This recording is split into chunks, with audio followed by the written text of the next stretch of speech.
conversations, retaining champion employees.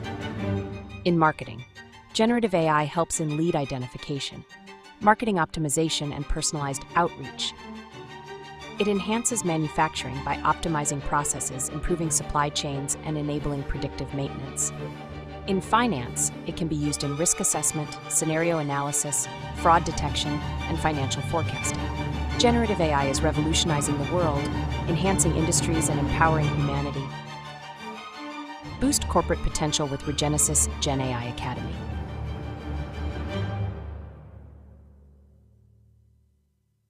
Ready to transform your organization with sustainable excellence? Introducing the ESG program from Regenesis Corporate Education. ESG stands for Environmental, Social, and Governance, the pillars of responsible business. From understanding ESG fundamentals for every employee, to empowering managers with tools to plan and track initiatives, and equipping senior management to integrate ESG strategies into your mission. Join our comprehensive ESG bootcamp and lead the way in sustainable business practices. Regenesis Corporate Education. Transforming businesses, inspiring futures. Transform your data skills with the Data Zen Master program from Regenesis Corporate Education. Learn to excel in data analysis and visualization using Power BI, PowerPoint, Excel, Generative AI, and Python. From data processing and analysis to creating impactful visual narratives, our modules cover it all. Gain practical skills with hands-on exercises and real-world scenarios. Elevate your workforce with Data Zen Master program from Regenesis Corporate Education. Regenesis Corporate Education presents the Women's Leadership Program, empowering women at every career stage with our unique AEI model. Transform your early career with vital skills in communication, decision-making, and conflict resolution. Challenge and conquer, reframe limiting beliefs, and build resilience. Lead with compassion, develop emotional intelligence, and impactful communication. Thrive inside and out, prioritize well-being for sustainable energy. Embrace action, take decisive steps towards personal and professional flourishing. Champion equity, build a more just and empowered world. Unlock potential, empower change. Invest in women, and watch your organization thrive from the inside out. Join the Women's Leadership Program today at Regenesis.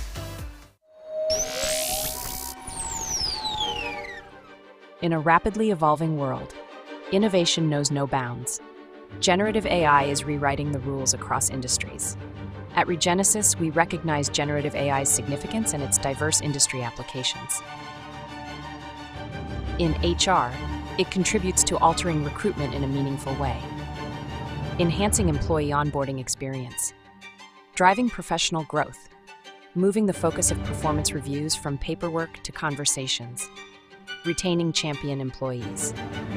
In marketing, generative AI helps in lead identification, marketing optimization, and personalized outreach. It enhances manufacturing by optimizing processes, improving supply chains, and enabling predictive maintenance.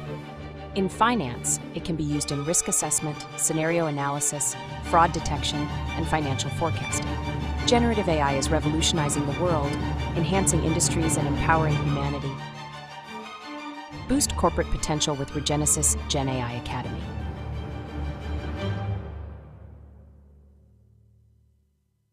Ready to transform your organization with sustainable excellence? Introducing the ESG program from Regenesis Corporate Education. ESG stands for Environmental, Social, and Governance, the pillars of responsible business. From understanding ESG fundamentals for every employee, to empowering managers with tools to plan and track initiatives, and equipping senior management to integrate ESG strategies into your mission. Join our comprehensive ESG bootcamp and lead the way in sustainable business practices. Regenesis Corporate Education. Transforming businesses, inspiring futures. Transform your data skills with the Data Zen Master program from Regenesis Corporate Education. Learn to excel in data analysis and visualization using Power BI, PowerPoint, Excel, Generative AI, and Python. From data processing and analysis to creating impactful visual narratives, our modules cover it all. Gain practical skills with hands-on exercises and real-world scenarios. Elevate your workforce with Data Zen Master program from Regenesis Corporate Education. Regenesis Corporate Education presents the Women's Leadership Program, empowering women at every career stage with our unique AEI model. Transform your early career with vital skills in communication, decision-making, and conflict resolution. Challenge and conquer, reframe limiting beliefs and build resilience. Lead with compassion, develop emotional intelligence and impactful communication. Thrive inside and out, prioritize well-being for sustainable energy. Embrace action, take decisive steps towards personal and professional flourishing. Champion equity, build a more just and empowered world. Unlock potential, empower change. Invest in women, and watch your organization thrive from the inside out. Join the Women's Leadership Program today at Regenesis. In a rapidly evolving world, innovation knows no bounds. Generative AI is rewriting the rules across industries. At Regenesis, we recognize generative AI's significance and its diverse industry applications. In HR, it contributes to altering recruitment in a meaningful way, enhancing employee onboarding experience, driving professional growth, moving the focus of performance reviews from paperwork to conversations, retaining champion employees. In marketing, generative AI helps in lead identification, marketing optimization, and personalized outreach. It enhances manufacturing by optimizing processes, improving supply chains, and enabling predictive maintenance. In finance, it can be used in risk assessment, scenario analysis, fraud detection, and financial forecasting. Generative AI is revolutionizing the world, enhancing industries, and empowering humanity. Boost corporate potential with Regenesis Gen AI Academy.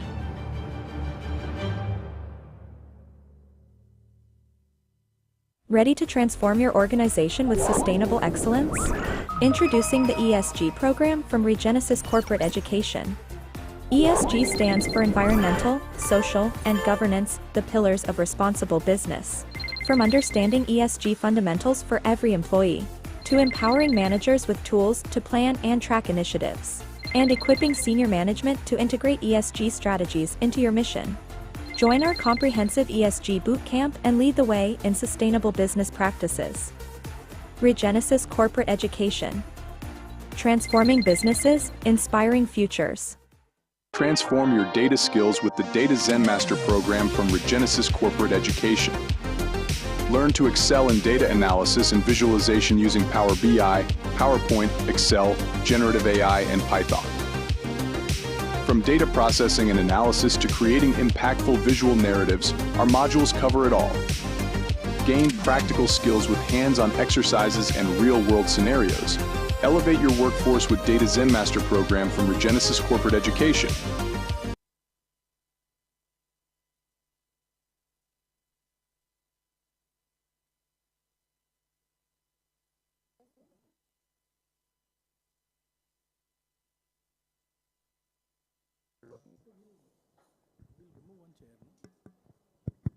Hello. Hello.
Hello. Perfect. All right. Good evening, everyone. Welcome to this panel of Future of HR in the Digital Age in IT and ITES. So before we get started, a quick introduction about Regenesis Group. Again, Regenesis Group is a conglomerate group, right, of a bunch of companies. We've been around for about 28 plus years. We have a physical college in South Africa, right? We have five schools there. We have School of Law, Finance, Technology, Public Management, and School of Business. We have close to about 300,000 alumni. We've been in operation for about 28 years. We're one of the leaders in Africa. In terms of outcomes, we have alumni, working at the likes of Google, MS. We also have our corporate education team, which has done training for the Fortune 500 companies in the world. We also have Digital Regenesis, which is a new player, which focuses on upskilling, reskilling, and career-oriented programs. We also have a recruitment company called Danada Talent. We also want to democratize education. We have some financing in place through Ed for All and Study for All. So the host of the event is basically Regenesis Corporate Education India, right? So we specialize in basically providing corporate training and learning solutions. Specific focus on AI, Gen AI, data analytics and emerging technologies. We also do trainings, flagship programs around data, ESG, leadership for women, right? These are some of our specialties, right? So quick introduction of Dr. Marco here. Dr. Marco Sarvana, who's the founder, one of the founders of Regenesis. He's a chairperson, and then he's been an entrepreneur, development worker, and an educationalist. He serves on the board of several private and non-private companies. He's also authored a book called Success Stories. So welcome, Dr. Marco. Yeah. We have Shamita also, who has joined us, who heads India for us. She's also a serial entrepreneur, comes with about 20 years of experience across different sectors, such as education, recruitment, and travel. So welcome, Shamita. We have Viju Joy, who's on the panel here. So he's a dynamic global business leader with more focus on edtech. He comes with close to about 2 decades of experience, has been a pioneer basically with building innovative learning initiatives in corporate. So he's a thought leader, again, has worked at our different companies and has looked up to in the industry. Welcome, Viju.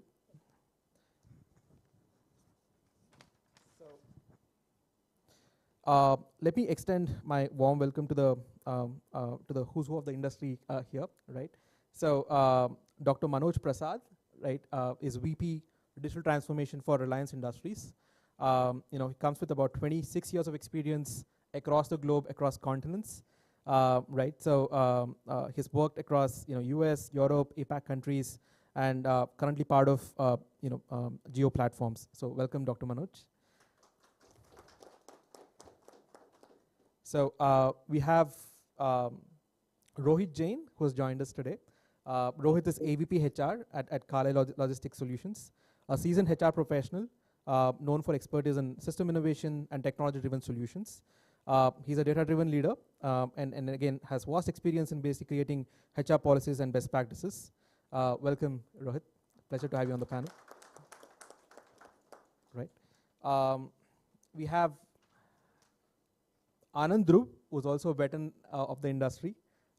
He's VP Development and Early Careers at NTT India, right? So HR professional with about 20 plus years of experience across the whole spectrum of HR, resource management, onboarding, orientation, performance management. Again, Dhruv, Anand, pleasure to have you, on the panel. Welcome. So we have Saif, who basically heads business for corporate education in India. Again, comes with about 15 plus years of experience in edtech, has vast experience in building customized learning solutions for corporates. Welcome, Saif. Yeah. Again, thank you so much for everyone, for joining. We'll start with the first of discussion, right? So we all know that COVID was not long ago. It's only been about 4 years, but feels like a long time. Yeah. So COVID has fundamentally changed the way we work, and a lot of conversations around COVID basically being the prime digital transformation driver across industries and sectors, right? So with that in focus, just want to understand from all of you, right? Maybe Dr. Manoj, you can take this up, right? How has the shift to remote work or hybrid models affected HR strategies? Yeah.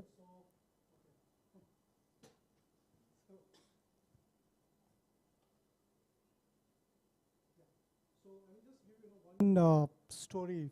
It's not a story, it's a reality. In fact, particularly for my company, when the COVID started, the readiness of the employees was zero. And everybody, started making hue and cry because it was completely, from a physical world to getting into a virtual world. It's a great shift. And if you see the reports, which is being published by World Economic Forum, then some of the LinkedIn part, and I've also talked about some of the suites which is being created by Oracle, HCM suites and all. So if you see, I mean, say they're basically into the research findings and all, what they started talking of, because of the COVID, it has brought a lot of transformation. And it is not the change manager or a change management, the leaders who has made the change during the COVID. It was the compulsion, compulsive change, and which has changed the entire spectrum. In fact, if I take the example of, some of the plant which is located, say, almost in the other part of the country and all, and there was no physical, mobility was going on at that point of time.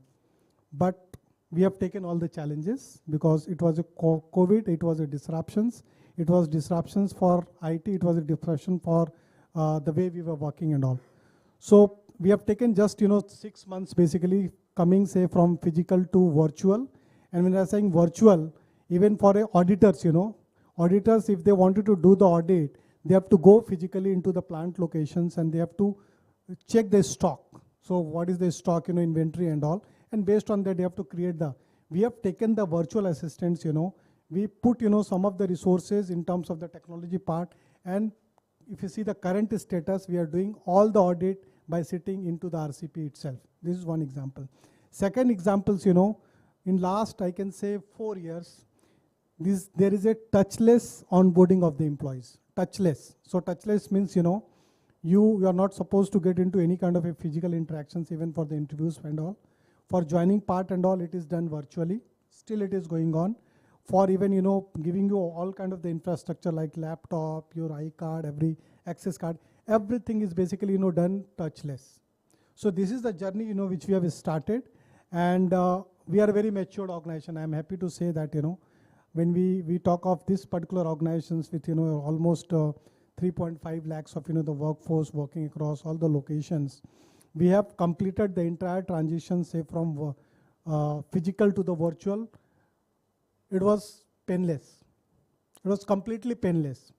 And thanks to, the leadership team, though they are old for the organization, but if you see their, their mindset and all, the agility part, their, understanding about the technology, it's awesome. It's awesome. I mean, nobody can challenge on that. But yes, this has taken some kind of, the transition period, say, from getting into, completely physical to virtual, and then, getting into the steady state.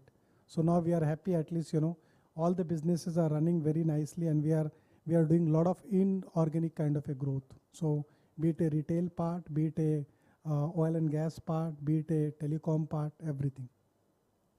Yeah. Thank you. Thank you, Dr. Manoj.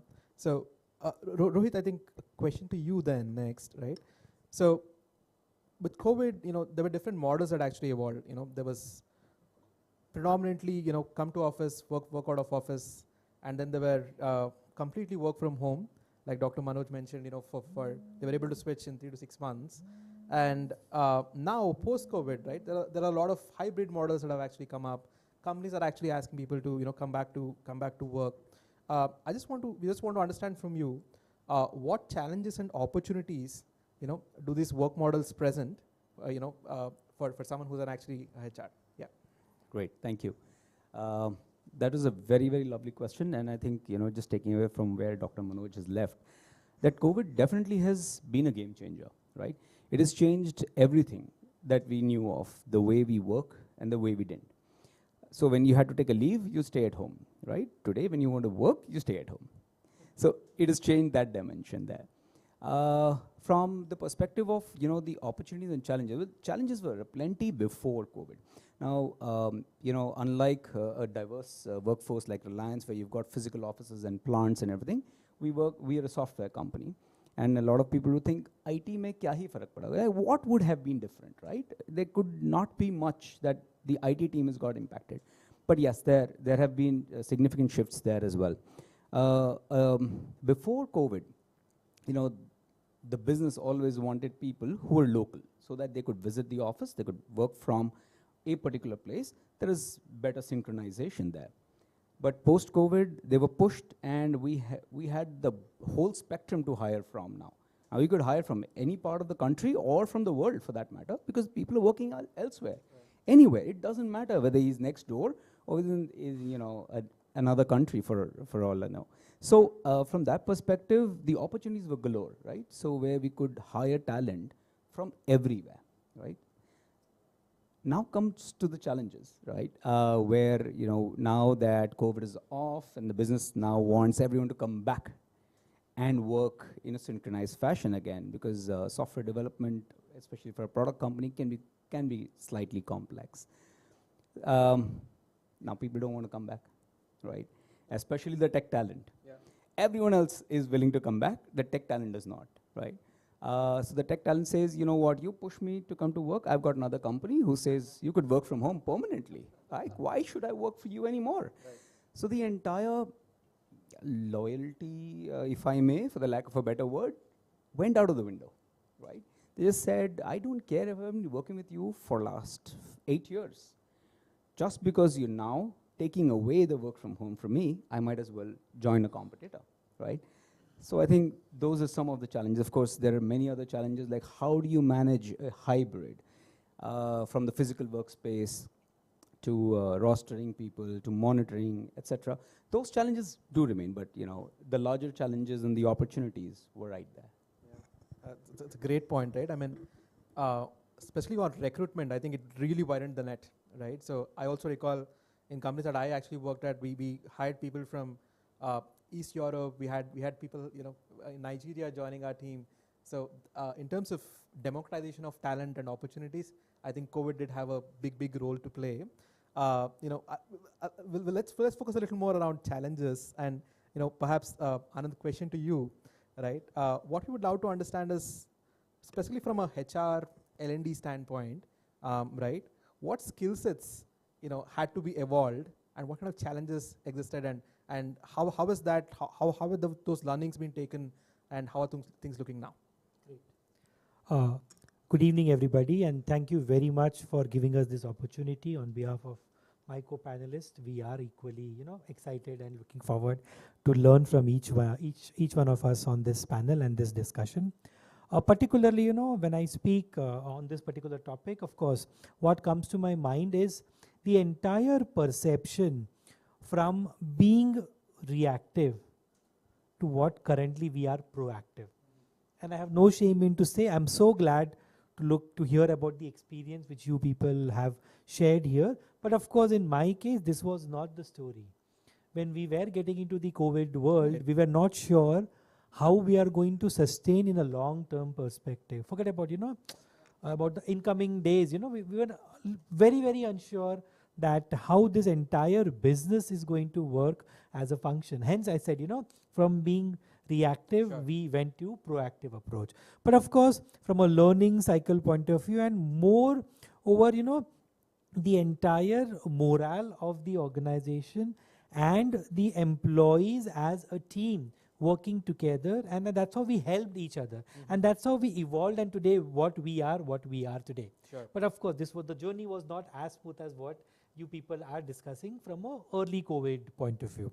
From a skill set and from an overall development point of view, definitely I always believe in one thing, that the learning curve constantly should be evolving, and you need to keep on learning on the new skill set. Of course, we have these traditional methods of learning, the traditional way of doing a classroom training and the traditional way of upskilling and working around with the people. but definitely in this new edge technology, and especially with AI coming into picture, and all these LXPs, all these learning partners, all these online tools, which was not the case 5 years ago. Sure. It was still a classroom driven. I still remember the days wherein we used to insist people to come to the classroom, and I'm sure at one point of time, today we miss that. Yeah. Today, I feel that यार वो classroom में होते तो और ज़्यादा अच्छा लगता. So Right. again, if you see, it's a mix of both soft skills, hard skills put together, along with the respective subject matter experts and those technical, non-technical skills. All this put together, let's not, वो बोलते हैं ना, let's not keep everything into one basket and try to how do I say, ripe all the fruits put together. That's how.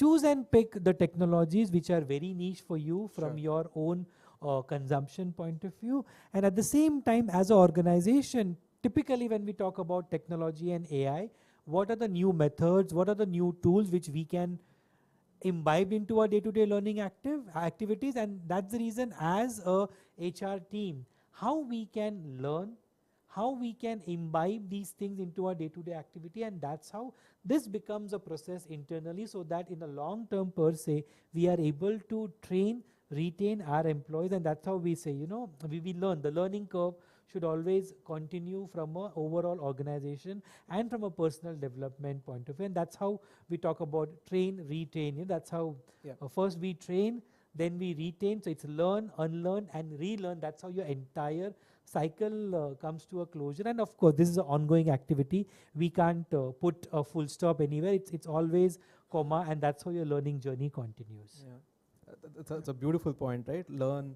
unlearn, relearn. Wow, yeah, that's great. Dr. Manoj, a question to you. More perhaps in terms of if you look at what was required to actually go through COVID and the expectations of an employee, right? It could be communication skills, it could be written skills. Of course, there is AI that's actually come in. There's a lot of things that have actually come in, right?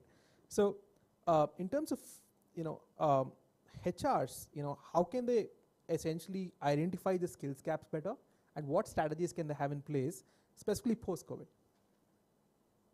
So, as I said, I think Anand also said that, the learning is a continuous process, okay. So I will share, some of the experience on which we worked during the transition period of the COVID. And that momentum is still not stopped. This is still going on, but this is going with a new avatar. So avatar 1, 2, now we are talking about the 3 and all. So, when the transition was going on during the COVID period, the major challenges we started facing that. So how we can leverage technology quickly, okay, and then get adopted so that, our business as usual should not get disrupted. So business continuity was the main, the motto for the entire leadership team and all. So we come up with, I was just into one Apex meeting and all, and they were just making hue and cry that how we are going to cope up with this. I'm talking of 2020. And unfortunately, I was working very closely with the CIO, who was expat from Portugal, and he was very, very much, resilient on that particular piece. So whatever is coming, we will handle it and all. So that discussion was going on, and then, they said, how we are going to do, because now the world is getting into completely virtual and all. So how quickly we can equip, say our critical resources with the new technology who can, continue the business part and all. So we have come up with, one particular bundle of, the learning, I can say, or learning suites, where it was a completely blended. So when I'm saying blended, it's not, you go to the Coursera, you go to Educast, you go to, some of the unacademy kind of, the LMS, and you learn something, and you say, okay, I'm certified, I can do whatever. Okay. So our objective was basically, whatever you're learning based on your, your job position on, where there is a lot of technology intervention is there. So we created, one blended learning path where we have started with, covering almost 4,500 employees sitting across various locations. So he was just talking about, work from home. Yeah. At that point of time, it was work from anywhere. Right. So, in fact, I will take my example, for 1 month I was in Dehradun, for other month I was in Ranchi. Sure. And I think one of my friend is also here, he's from Siemens. So he knows that how I was just moving here and there. So what we did, we created a path, which was a path on, you talk of any of the technology except this one, the Gen AI, which is a very recent one. But You talk of cloud computing, you talk of cyber security, you talk of basically AI, Sure. ML, blockchain, analytics, data science. I do have, for each of the technology, I do have a journey for almost, starting say from some hours to getting into some months kind of. So we have, gone into, and at that point of time, one good part was, you talk of any of the best university, they were providing all the technology related, the certification free of cost. Right. Yeah. So we leveraged that one also. We created the path. The path was something, you start with the e-learning. The e-learning will be followed by, because our objective was not to get a certificate. Our objective was to, the adoption to that technology. Sure. And the application of that technology. Because the productivity, efficiency and effectiveness will come from there only. And how you're going to make your resources self-service. Self-service is, it was a very important part of that. So what we did, they complete the e-learning part, then they have to go for assessment so that we can ensure, in terms of the competency which we are looking forward, now assured. Sure. Next part, it will get into, you get into the classroom session, again virtual classroom, where your objective was to take some use case, apply that technology. Maybe I can take the example of say data analytics part and all. So there are a lot of data, it is coming say from SAP, or I can say the data lake and all. Yeah. But that data, it is not useful for me until unless it is now not making me to take some kind of a decision. So what you have to do, extract the data from the data lake. Next step, you should be enabled to do. Next step, do the slicing and dicing. So you have to learn SQL, because that helps you, bring all the data, meaningless data into some column and row. Sure. Do the slicing, dicing, do the analytics. Okay. Use, maybe you can use for slicing, you can use Python, or you can use Disco. Disco again, it's a software. Okay. Or SIM data. You use that one, and then based on that, create some kind of the visualizations. Yeah. Visualizations you can do it on Power BI, or you can do on Tableau. Okay. And this particular, the visualization is going to help my manager to take the decision on the spot. Sure. So this was basically, I've just given you one example. Similarly, we have done it on AI ML also. So any vehicle, which is entering into a petrol pump, because we are into petrols also. Okay. So there is, AI enabled camera which monitor it, what is the number of that vehicle, how many times it is coming. Right. That data is generating. Okay. Whether he is wearing the mask or not. Okay. Those kind of, the vigilance also done it.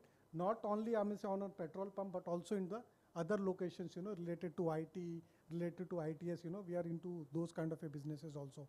So the net objective was basically, once you have completing the entire journey, then you have to take one particular project, Sure. either as a team or individuals, do that particular project where there will be a mentor for supporting you, and then you complete, overall exercise and you are certified.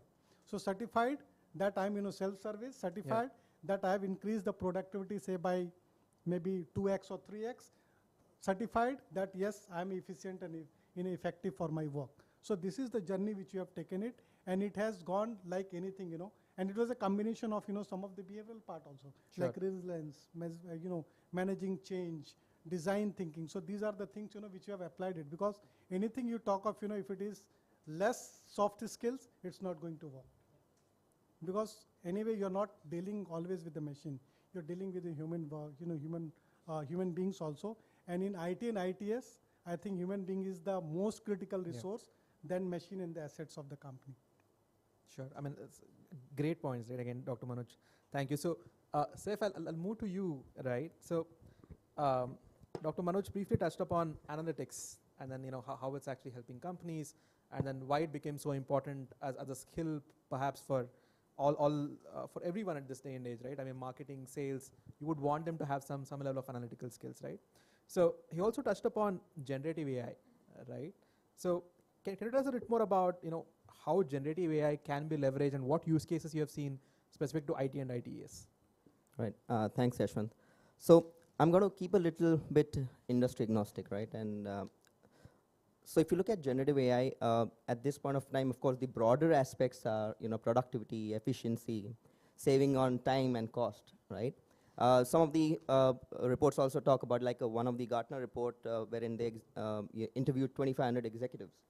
And the top two were, customer retention and customer experience, which was 38%. And the other one was, growth in revenue, right?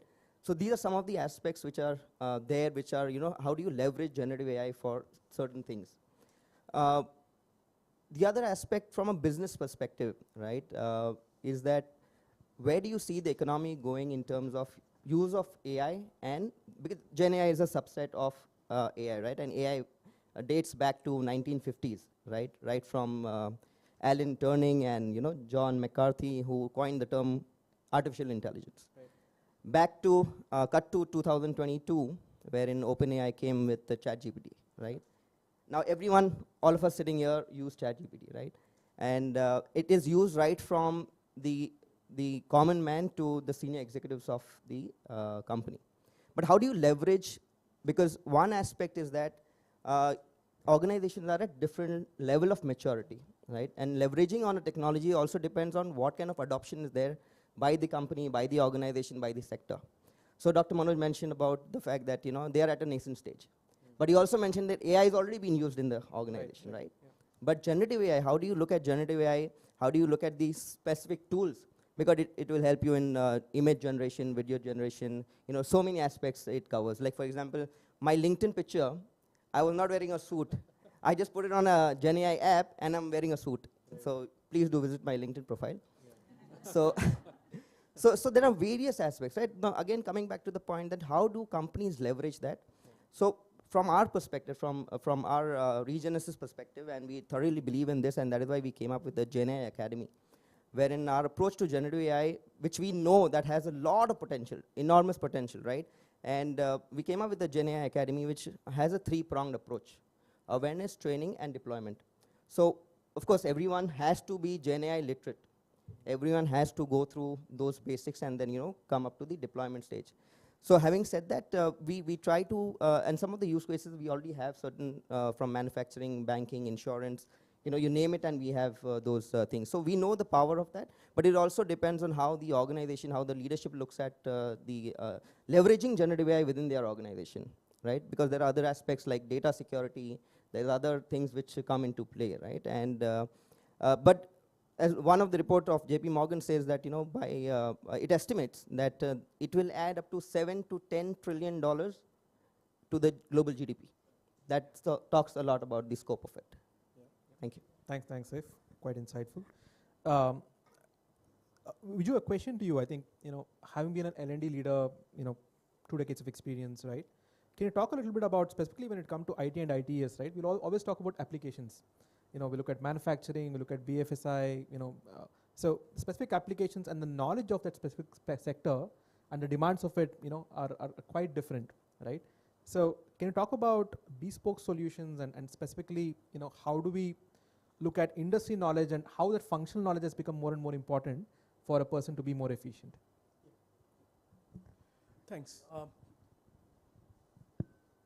So, knowledge is important, but where to use that knowledge is what Mahabharata teaches you, right? You have knowledge, but you're not able to use it at the right moment, right? That's karna for you. So exactly this is what happens.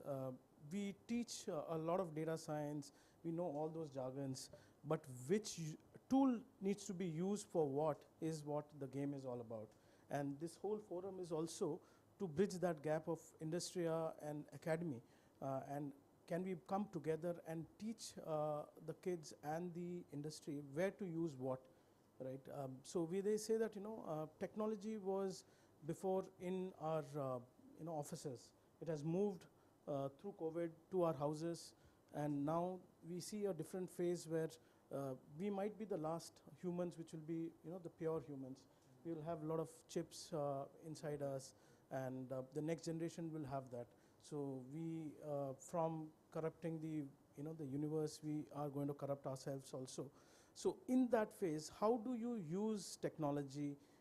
Let's say a banking, the application of data analytics in banking has a great ramification when it comes to fraud detection and all those other things. At the same time, it is a revolution which makes humans superhumans. It's a productivity revolution. Actually, it is not actually a technology revolution, it is a productivity revolution. Right. So all these technologies are just tools which, if you know how to use it, it's going to make you superhuman. So actually, we need to understand the difference between technology, tool, and its application. and probably industry experts would agree with me that the use case of the same technology can be completely different in each of the verticals. Perfect. Thanks, Biju. Anand, will move to you now, right? Back in the boardroom, we were talking about fresher hiring and how hiring is going. I think that's a very important topic. If you look at the mass hiring companies in India specifically, look at TCS, Infosys, Wipro, and so other services companies, significant dip in terms of their hiring, right? And of course, generative AI, they basically use these terms to look at that dip and basically increase productivity.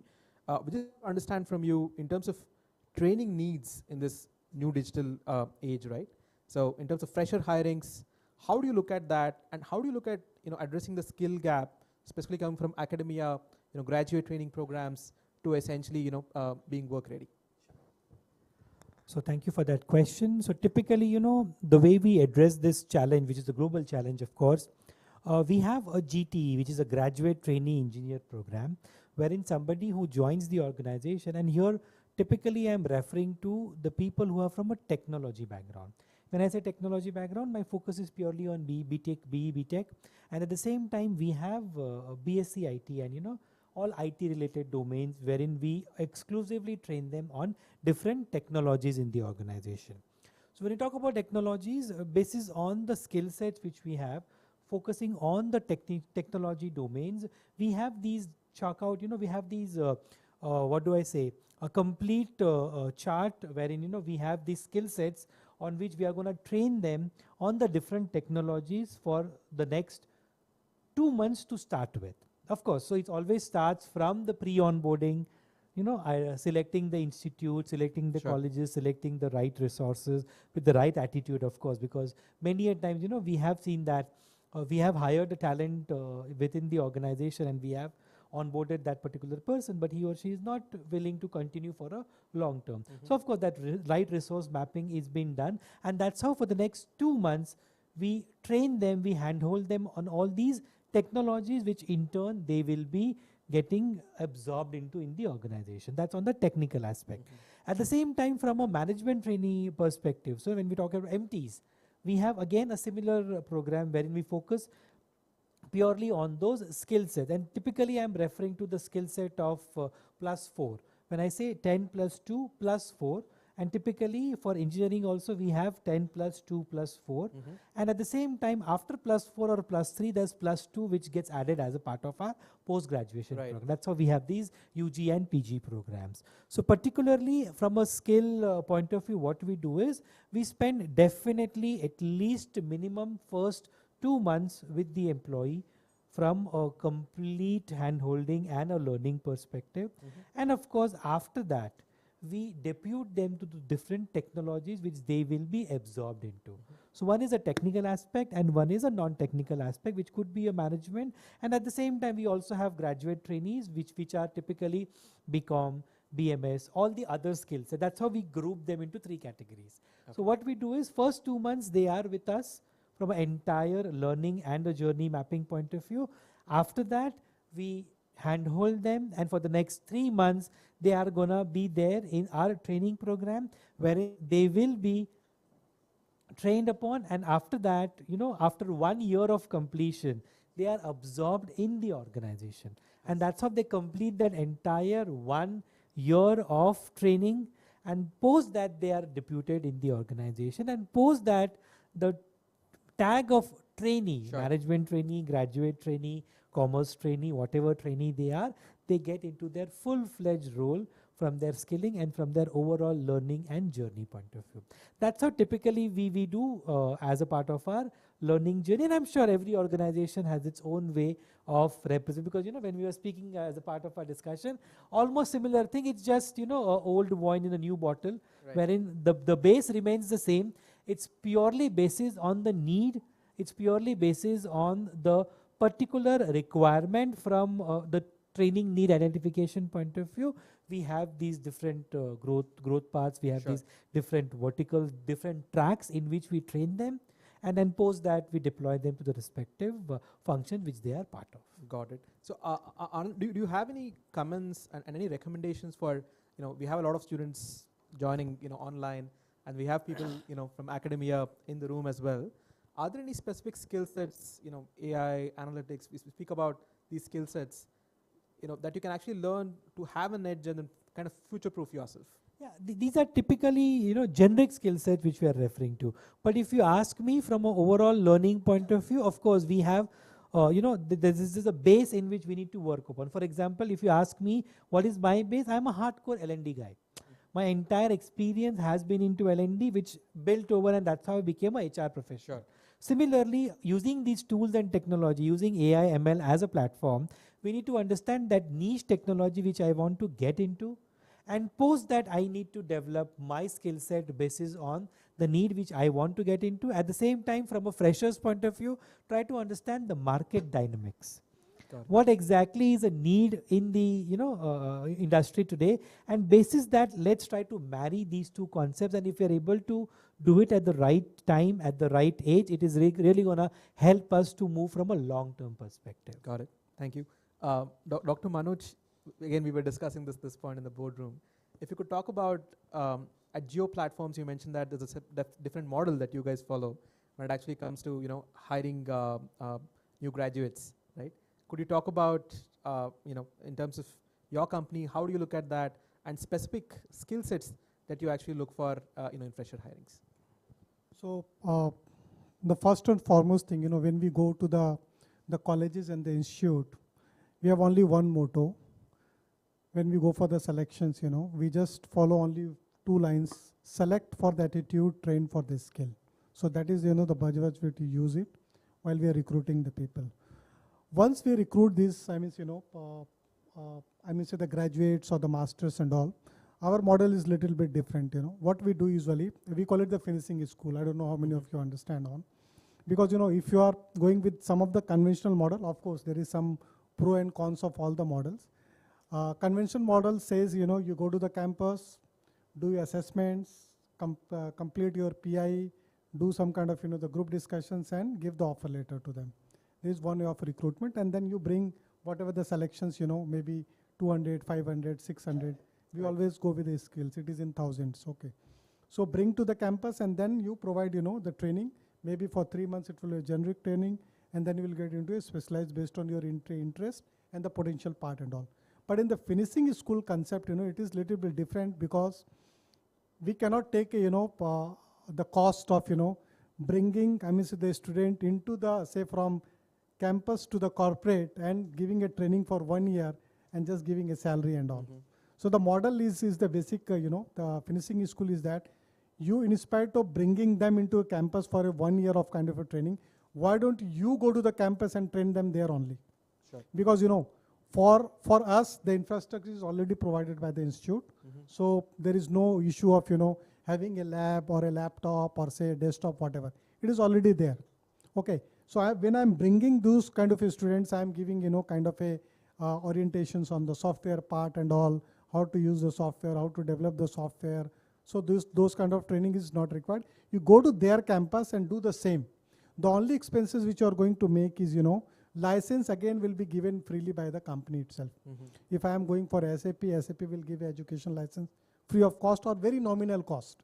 Okay. Or if I am going for, something which is, say, Salesforce.com kind of things, again they will provide me all. Or if I go for a Microsoft Dynamics, they will give free one.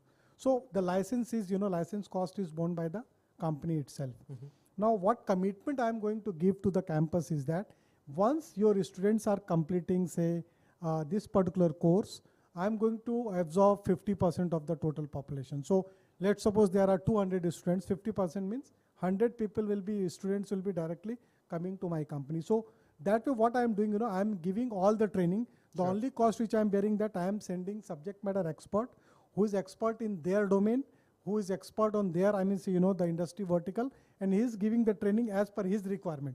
Because, our ultimate goal is basically to train them and deploy them. Mm-hmm. So the cycle time, in spite of going for 1 year in the campus, and that to, paying for 1 year for 12 months, the salary to them. Sure. We just reduce, we give all the training in their campus on their cost, and they will be coming here for six weeks only, which is we are giving the cultural sensitization, and immediately they will get into deployment to the project. So this way, we are saving at least 10 months of the cost, which is not borne by, by the institute, by the us. Now the cost is gone to there. So this is, the one model which you have used it in one of my previous organizations also, that is ITC. And we don't go for, a very top tier kind of, the institutes and all. It may be B or C kind of, because ultimately, anyway, I have to train them for that one. Right. Okay. And if you are, spending for the training and all, you take very generic kind of IQ students and do it. And that is also, low salary kind of things and all. So I think the same model is now being practiced by a lot of the big giants. Sure. I will not name him. In fact, TCS is also going to tier C and tier D kind of cities, and they are recruiting people, simply graduate, train them, and deploy them. So one of the things which we have faced, I mean, in my previous organization also, that when you bring the graduate, so graduates, after training and all, they become very viable. Right. Okay. So the attrition rate will be also very high. Yeah. So we said, okay, attrition rate is high. So why to GET only? Let's take MTech people and all, because their attrition rate will be less.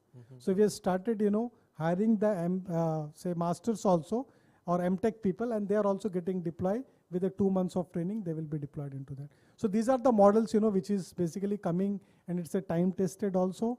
Cost-wise, it is just an investment. Sure. 2 weeks, 3 weeks, 4 weeks, deploy it. They will start, giving a productive work and revenue generation also. Got it. Perhaps Dr. Manoj, also an advice, in terms of how does colleges and academics, right, ensure that they perhaps revise their curriculum and make sure that industry relevant knowledge is taught upfront. I mean, you're an academician yourself. Do you have any advice? Yeah. So in fact, I used to go a lot of the B schools, the top B schools and all. Again, this weekend also I'm going.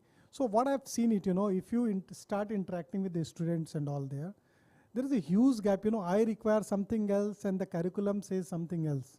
So if I say, okay, just tell me how many people understands data science, I think hardly will get 2-3 people and all.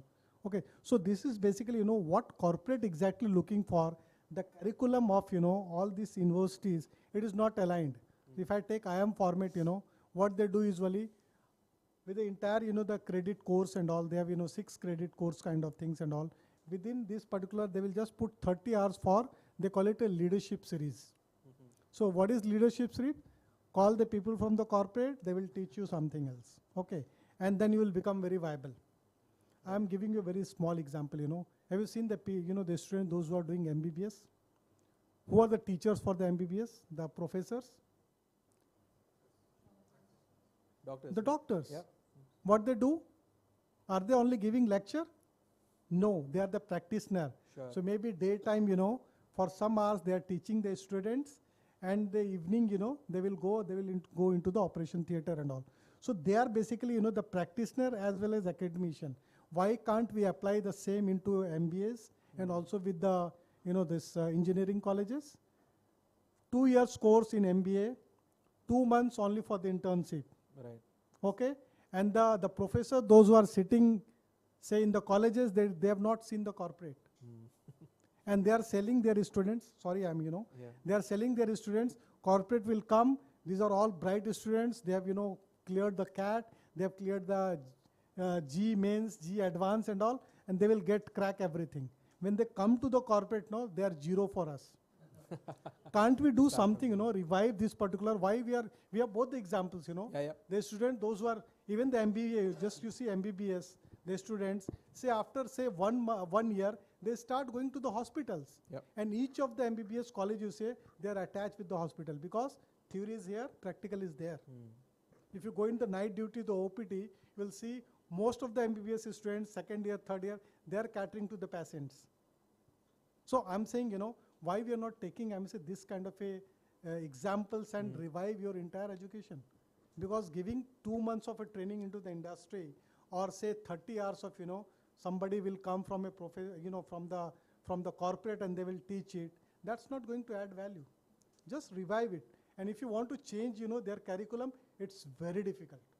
Yeah. AICT will not allow you to change anything.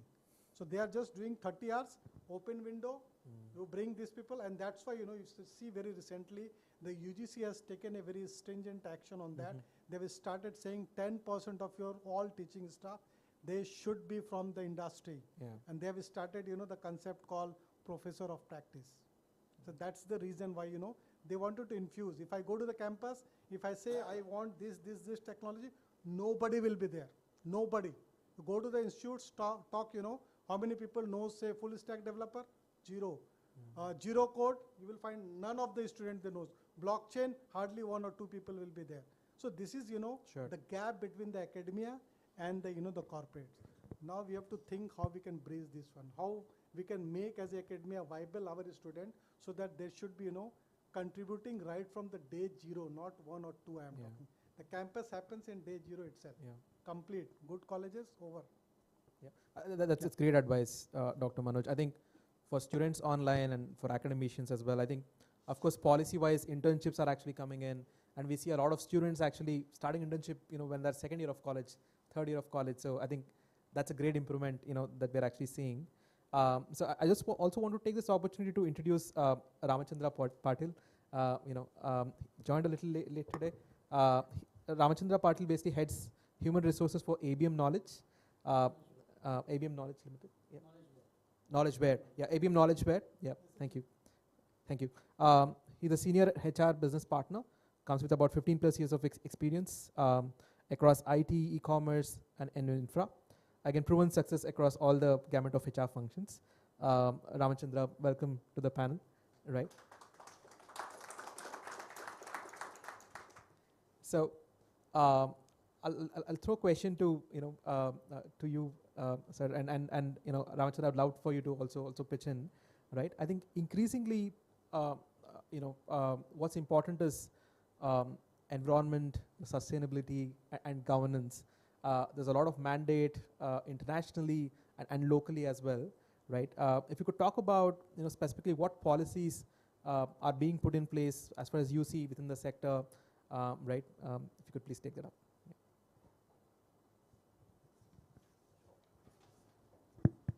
Yeah, that's a very interesting piece actually, the governance part of it, or the ESG overall. And I would say, it's not a very well-known term yet, but I think it is catching up. Right. It is gathering a lot of steam when it comes to environment sustainability and the governance part of it. A lot of it definitely gets covered by some of our acts when we talk about the social aspect of which is inside the ESG. But there are so many aspects that we just don't look at, especially when it comes to environment sustainability. Sure. Just like a rough example, we've got a box of tissue. We could just use it whenever we want, and we discard it. We don't even spend a moment to think of where does it come from, and after usage, where does it go, right? There is absolutely no knowledge around that. Now, with the ESG coming in, there are so many aspects that we look at, especially when we talk about manufacturing plants. Where is the wastewater going, right? Is it polluting our rivers or it's not, right? From the environment, sustainability, and the governance aspect as well. We take a look at so many things that we could do on a daily basis, which will help and sustain the environment. Talking about technology today, technology is a big enabler, right? It has helped us cut down a lot of costs. For example, I don't need to travel to work today. We just discussed all of that we've been discussing, right? So we cut down a lot of fuel that we use, right? Now, with the responsibilities coming on the corporates to actively manage ESG, there is so much more that we could do that we've been doing so far, right? But when I look at, for example, AI is resource hungry when it comes to the processing power. It is very, very, very, very, very expensive when it comes to the computing power that is required to maybe, be it bitcoins or the entire ecosystem of cryptocurrency, be it blockchain, be it the generative AI. All of this is very expensive. Sure. So there is a huge demand on ESG lately that has come in. There is a big push from the government, and we are digressing from the topics, but I'm just covering the entire spectrum of ESG. Sure. How is it more relevant today with the big push from the government for moving to electric vehicles, as opposed to, you know, the fuel guzzling Subsidies and they're adding. There are subsidies given for solar panels, you know, for your all of that. In fact, even your drinking water that comes in, right? How would you reuse that? So, you know, all of that now is not just the responsibility of the housing complexes, but it's also now a responsibility of the corporates to manage all of this, be it plant, be it in the offices, right? So I think ESG is, I think, a step in the right direction. As a country, are we prepared for it? Maybe not. Let me be honest about that. But yes, the steps are taken in the right direction, and I think there are miles to go. Got it. So if I were to summarize, you say it's policy, right, that it needs to basically be in place. It's a lot about awareness as well. You know, I was just reading the other day that because of the you know, how famous Python has become as a language, right? So now in academics, we don't even teach C. And you know, if you look at the energy consumption of Python when you run a piece of code, of course you look at, you know, trade-offs in terms of speed of building the products and essentially performance and energy efficiency. C is maybe 1/10 or even less, but we, you know, they're just actively kind of teaching these languages and inculcating that, and just awareness, you know, will go a really long way. Dr. Manoj, you want to add something? I just wanted to add a few lines only, not taking much time. So I work with with two of the organizations, my current organization, the previous organization. They are known for pollution only, making pollution. Okay. And this is one part. Okay, I accept it, and this is one part because ITC is known for the cigarette, and 67% of the revenue is coming only from the cigarette. Forget about FMCG and all. This is one company. The second company where I'm working, so they have given a lot of commitment to the government and to the citizen of, you know, the country and all. And very happy I can share, you know, we started talking about, you know, net zero carbon and all. So both the companies, they are going to be the number one in terms of, you know, becoming a net zero carbon company by 2030 itself. So the target is 35, but we are going to achieve this target by 2030 only. Now the second part, which is very important in the sense that, you know, we talk a lot about ESG, and, you know, everywhere it's become, you know, corporate talk and all. So ESG करने का, ESG होना चाहिए, ये होना चाहिए, वो सारी चीज़ हो रही है. But if you see my current company, you know, they have already started focusing, and they are going to be, I can say, India largest on two parts. One, that is we call it the new energy. So new energy is, you know, we talk in silos, EV, we talk of solar, we talk of, you know, the hydrocarbon, we talk of the biogas and all. Now we are also talking on the, you know, hydrogen. So hydrogen is basically zero pollution, and it's just a matter of time, you know, when we started into telecom companies and all, you know, we were charging hefty amount because at that point of time, you know, this 2G, 1G was popular, and it was a kind of a luxury for the people and all.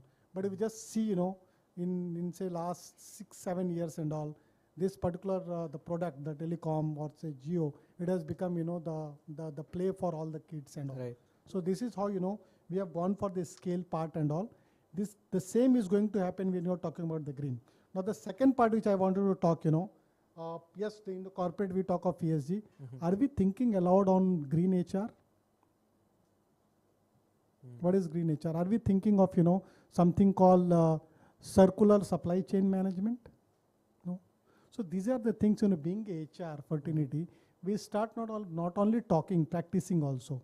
Like, you know, if you know, say you're coming, say some part of the city, and you're just driving all alone. Just think of, you know, how much pollution you're creating.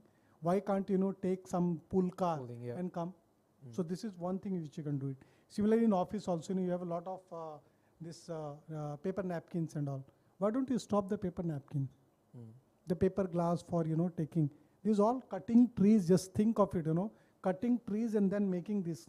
So can HR think, you know, something which we call it the green HR? Very small initiative, but it's going to help you on, you know, what you commit as a part of the COP26 or COP27 and all, that actually it is going to imbibe as a part of your DNA. So think aloud on that, And in some of the curriculum, I'm happy to share, in some of the IIM, we have taken some sessions on the green HR part. And we have just brought, some kind of awareness because they are the budding managers. Once they will get into, different corporate, if they have some kind of, the behavior, it's going to save a lot of, the environment pollutions and all. So be practical on this particular part and think aloud, how you can bring green supply chain management, green HR kind of things, because that is going to help the future citizen. We are thinking of today, we are not thinking of tomorrow. Great and points. Technology is just an enabler. Same technology can be used in finance sector, same can be used into manufacturing, same technology can be used into some other verticals also. So think on, how you can apply those kind of a technology based on use case and all, and leverage that one, because ultimately it's not technology, it's a productivity tool for you. Thank you. Great points. I think policy, and then Dr. Manoj, the takeaway from you is that start practicing, start practicing today. Great points. So Ramachandra, over to you, right? Yeah, thank you. So, in terms of diversity and inclusion, right? I think these are becoming increasingly important. Even on the panel today, right? We're all Gen sitting here, right? What sort of policies and then how does basically HR leverage tools that are actually available? What kind of policies do we need to have in place to ensure that diversity, equity, and inclusion is addressed? Okay, first of all, please accept my sincere apologies for the delay. There was a terrific traffic in BKC. So I think DEI, again, is really important. But what I firmly believe is that let's not make it a trend of the day. I mean, we follow a lot of trends, okay? But I think we should follow these things in in true letter and spirit, okay? So when we talk about DEI, it's not only about gender diversity, right? So first of all, there has to be an environment where all your employees, they should be able to freely express their opinion, their thoughts. This could be done by using various AI tools as well. I mean, there are tools which can capture this feedback, and then you can work on that feedback. And once you analyze this feedback, then work on that accordingly. Prepare improvement plan, and that will really give you boost in terms of your employee satisfaction, employee engagement, and employee motivation.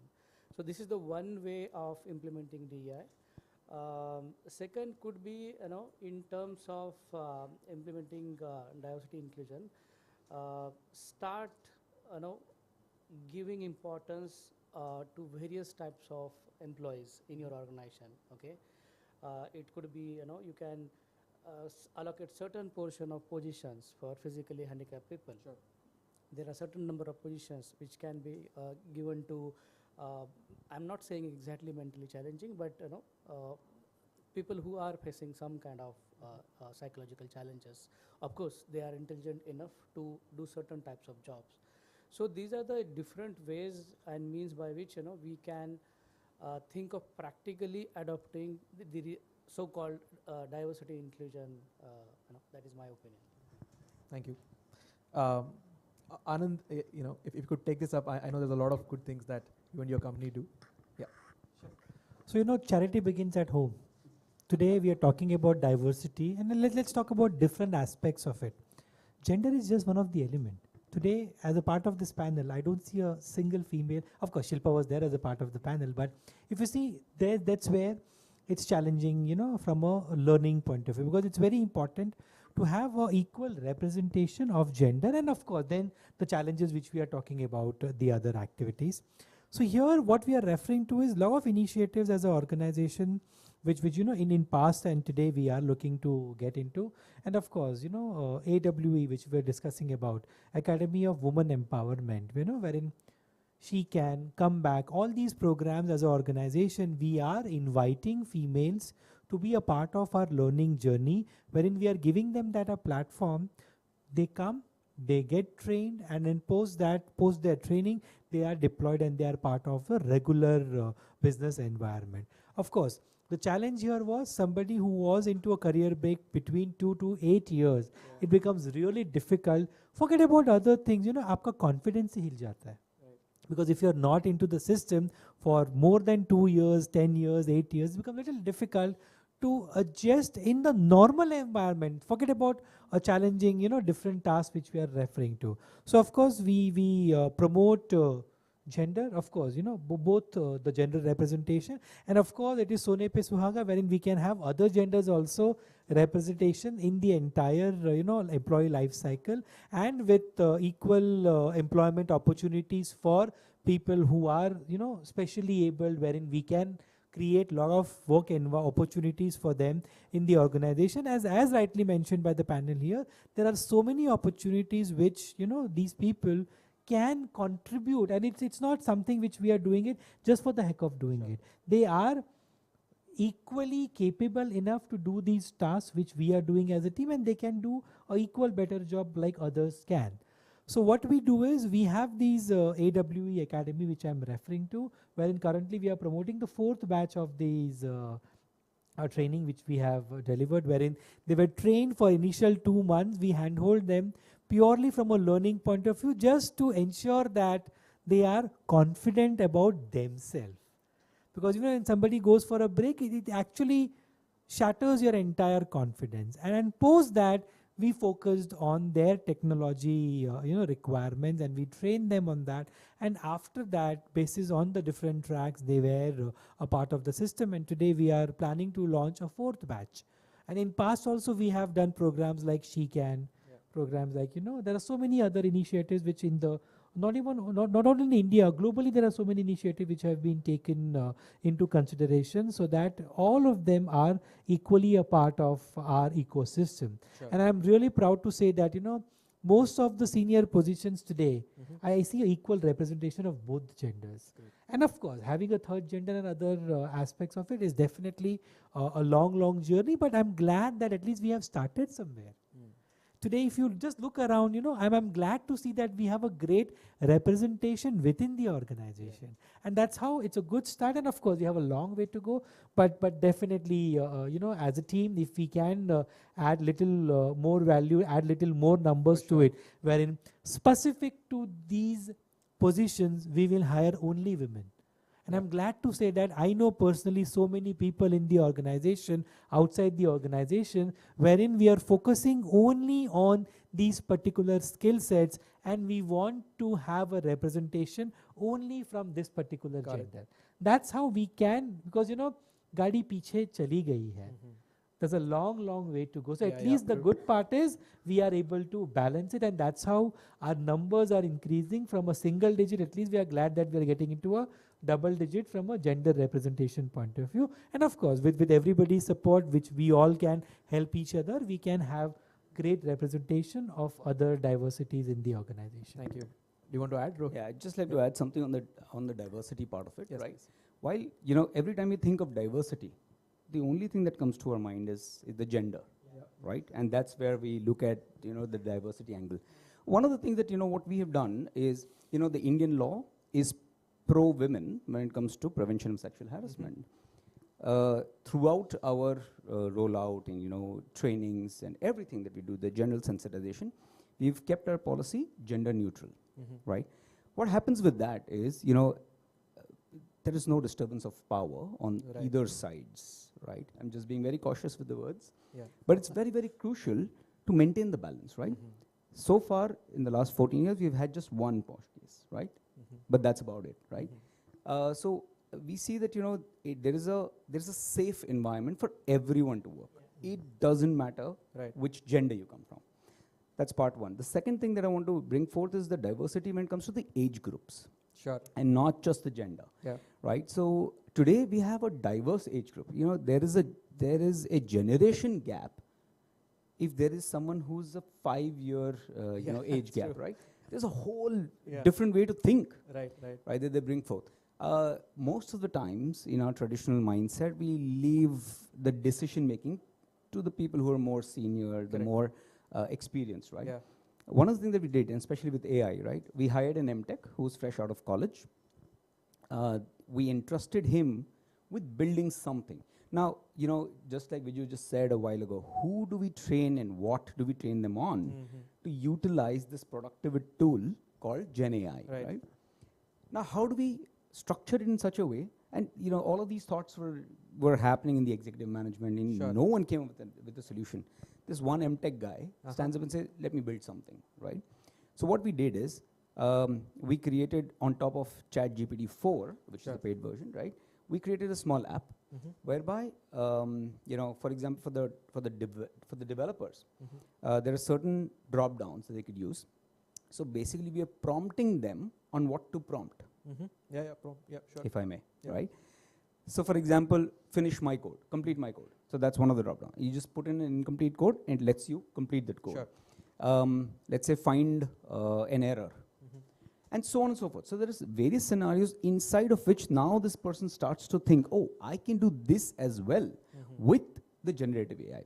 Similarly, be it a tester, write a test case for this code. We just put in a huge amount of code right there and say, write test cases. And it comes up with a list of test cases that could be written just to make sure that, the software product is robust. And there's no test case that we're missing out on. And it's just at the click of a button right there.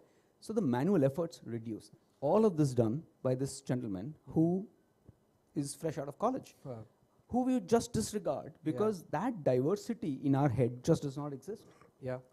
So, just because you're on the topic of diversity, I just thought this is one of the angles. When you think of diversity, the only thing we think of is male, female, right? Or when we talk about inclusivity, we're talking about, the specially abled. How about including the very people who work with us daily? It's a great hence point. We said, equal representation, very important for each one of us. Democratic environment. So it's a great point, right? Actually, that it's, I just have a couple of questions before we throw it to the audience, right? It's a nice segue. I think we are in if you look at the workplace, mature workplaces today, we have baby boomers, we have millennials, we have Gen Zs. Exactly, right? So with all of this, Ramchandra, if you can just build on, what Rohit basically mentioned, right? How do you look at HR policies and then, what skills does HR need to have at this day and age where, you have a time where you have people who are baby boomers, you have millennials, you have Gen Z, the requirements are very different, the work styles are actually different, the demands are different, right? What's your take on this? So basically, in terms of imparting or in terms of preparing ourselves to face this challenge, I think most important thing, irrespective of the industry, irrespective of the sector, HR team should be business focused. Okay, so aligning HR can't work in isolation, right? So aligning HR strategy with business goals is really important. For that, you need to understand your domain, your industry. You should have that business acumen. Then only you'll be able to, align HR strategy with the overall business outcomes, the overall business goals. For that, we need to closely work with leadership team because understanding their expectations and then coming up with the programs that can meet their expectations, that is really important. So this is the one important skill which HR needs to build on. Second is adoption of digital transformation. That is really important for us these days. So whether it is using AI tools for talent acquisition or different employee engagement platforms or analytics, that is really important. So this is the piece which is important for us. At the same time, as HR leaders, we need to also coach our leaders. We need, because their digital literacy is really important. Because ultimately, if they understand the importance of these things, then definitely they will able to continue with the long-term transformation journey for that particular organization. So this is one skill. A second is we need to focus on the cultural aspect. Okay, so if your culture is strong, whether it is Gen Z, any type of generation, that will thrive and prosper in that particular culture. So when I talk about culture, all our HR interventions should be directed so that we can create a culture of open communication, culture of transparency, fairness, culture of performance, culture of reward, recognition, and motivation, and most importantly, culture of continuous learning, development, Sure. and growth. So Yeah. I think these are the. I mean, there are many, but top of the mind, I think these are the 3 skills which we should build on, so that we can add value to the organization. Thank you. I think it's great points again. This open for the panel, right? Rohit, I think you mentioned a great example of basically innovation, right? So in this day and age, again, we have different models, work from home, hybrid, different locations, different cultures, right? We would love to understand, how do you build this culture of innovation within the company, right? As L&D, as HR, how do you kind of drive that? Yeah. So I think the culture of innovation today does not need to be really built. It exists, okay? And why do I say this? We are bombarded with technology every day. You want to drive from point A to point B, you know there is a map available which will drive you there. And not just me, my mother also uses this, right? So when she travels from one point A to point B, she knows how to book the cab, she knows how to make a GPay payment, all of that, right? So do we need to push that? Maybe, maybe not, right? A lot of this exists. But of course, we are talking about using the technology now to innovate and create something which is going to be productive for the company. Now with that, of course, the leadership alignment to begin with, as Ramchandra just said, the alignment of the business is very crucial. If not just the HR, but also all the other functions, when they are aligned with what our business goals are, then when everyone starts thinking about how can I make this better, how Philip says, let's make things better, right? How can I make this better? There is a process. For example, it's a procurement process, and finance and admin are involved in procuring something, and the negotiation skills. Can we make that process better? Can we make it smoother? Can we make it easier? Can we make it less of a heartburn? The legal process, it takes such a long time sometimes to just sign a document between 2 companies. Can we make that better? Can we use AI? Can we use technology? If we are just able to start thinking on things that we could do better on a daily basis, Sure. I think the entire organization transforms. Just the aggregation of those minuscule changes brings about a huge transformation in the entire company. As the HR folks, what our job would be to keep seeding this, to keep seeding this culture, and maybe also reward it. Because whatever we reward or whatever we recognize will get repeated. Yeah.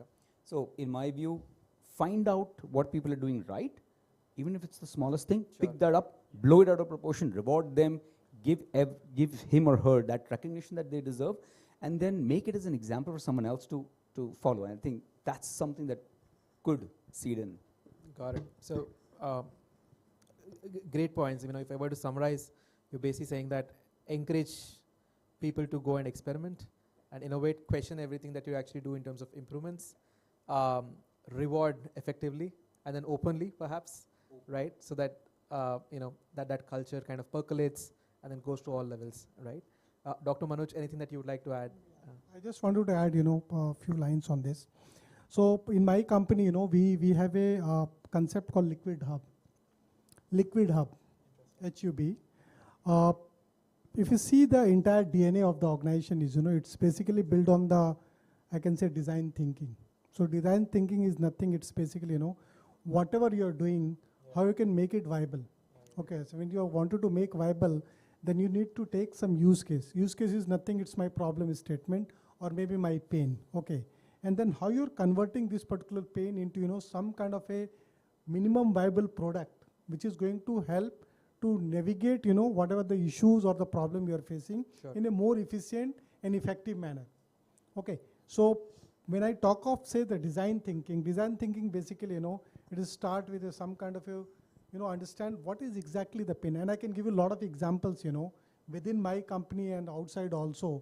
If I take the example of, say, why, this Apple phone is basically the market leader across the world. Yeah. Okay. Why Sony, I am saying, they are not in the top 5 list. Why the companies, those who have worked for, say, having a history of 150 years, but if you see, they are not into the top 5 companies. All the top 5 companies are hardly 20 years old. You talk of, Google or Microsoft or Apple and all. So the reason is very simple, they have focused a lot on the innovation part only. That's the only, I can say, the Mool Mantra and on which they are excelling.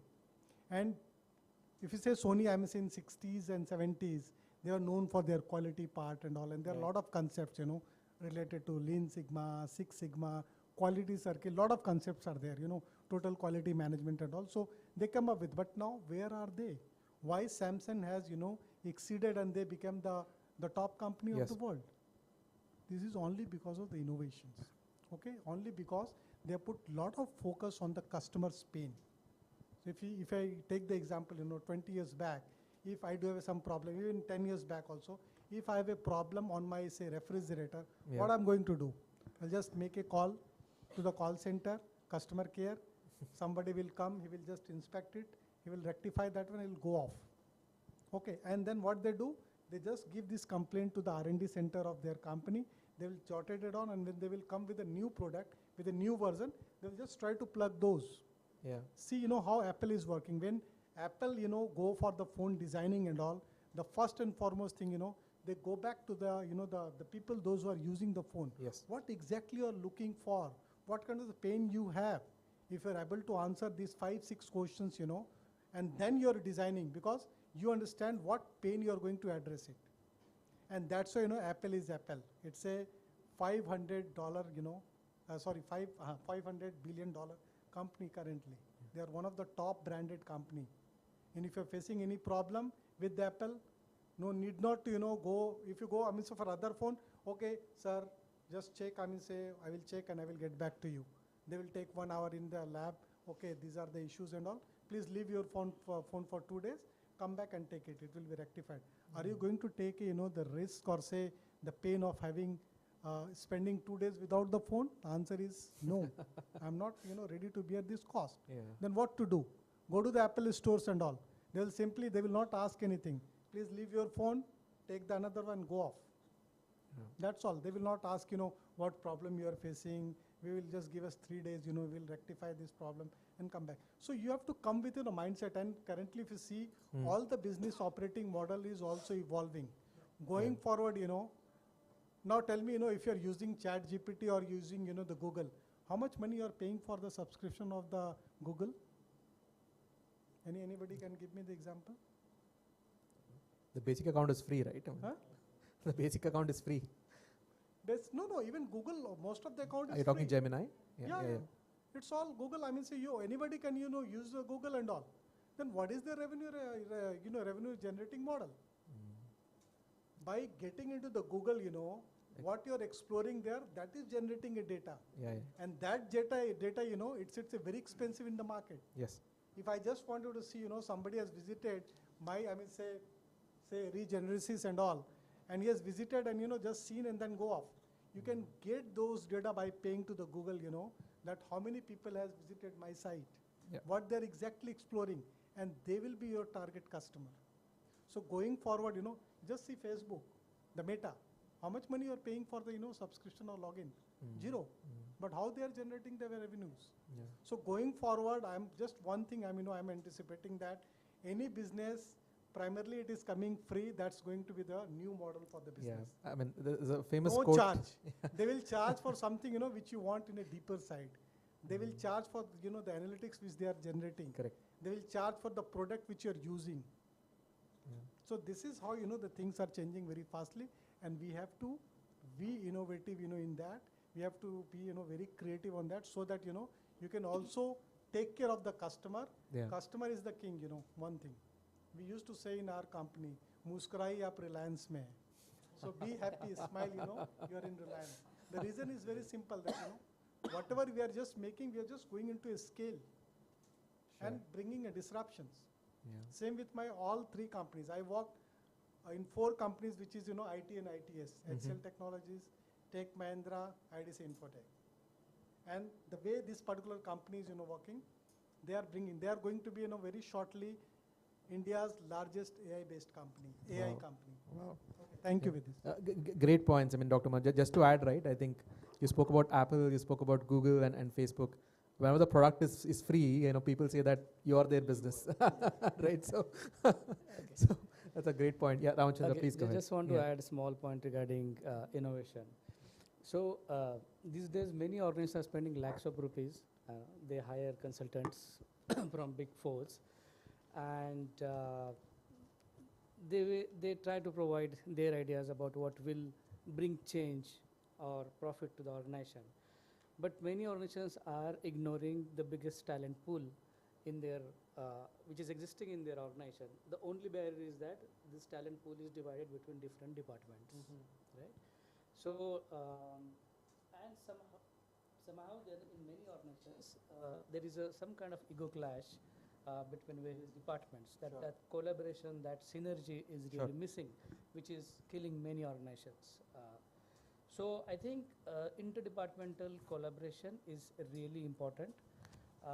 And as a HR team, as HR leaders, we can come up with different initiatives which can enable this interdepartmental collaboration. Sure. So one of the initiatives which we started in our organization is that we, on quarterly basis, we are ensuring that all department heads are coming together along with our managing director. We are discussing about what are the things that went well in that particular quarter or that particular period. What are the challenges that we are facing individually as a department and as an organization, and then we are in the same meeting we are coming up with some kind of action plan. So I think this is a small step which we have taken, but I think there are many such things which we can work towards and help organization achieve ultimate business goals and objectives.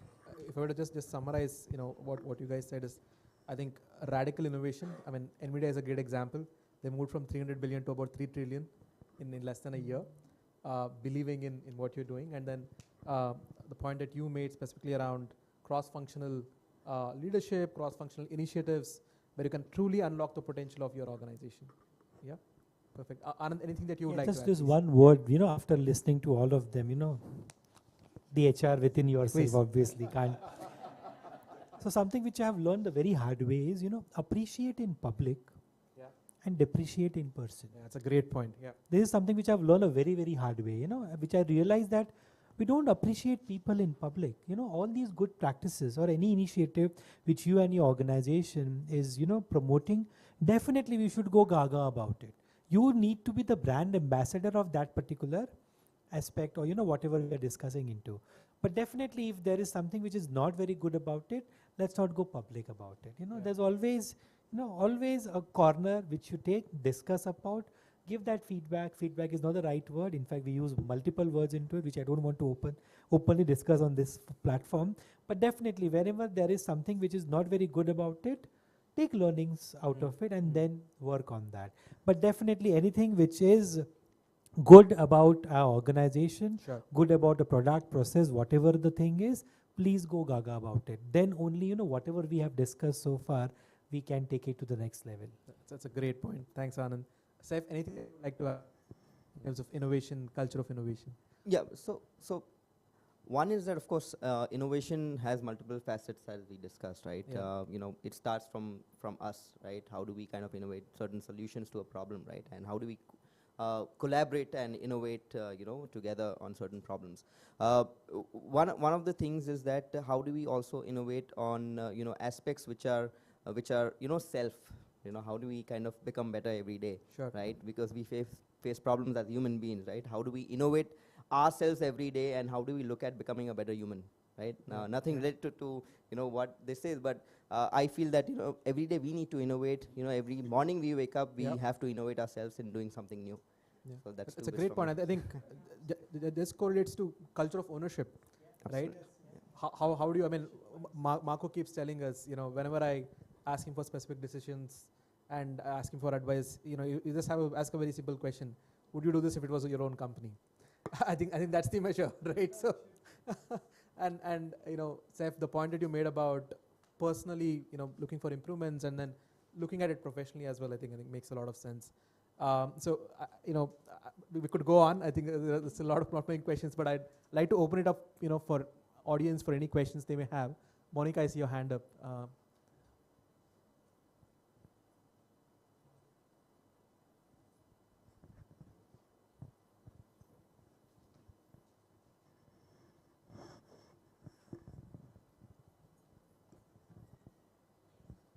Good evening, everybody. I have one question. I'm going to break it up into two parts. The first question is what emerging technologies that HR is excited about? Okay. And the second part of the same question, what are those people challenges that you're facing while they're implementing those technologies in your organization?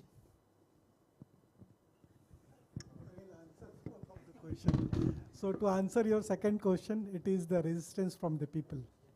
Okay, and why I'm saying resistance from the people, because we always love to, live in a comfort zone. Okay, they don't want to go out of the comfort zone, because any kind of a change, it's a pain for everybody. And there is a says in English that, you can change technology and process overnight, but you cannot change the mindset of the people who are the driver for any change. So the resistance is the answer of your question, ma'am. And what's your first question? Sorry, Monica? Yeah, so emerging technology in HR, in fact, I think we have discussed a lot of things, and HR is not, away from, what is happening across other businesses. So of course, the AI is one part, okay.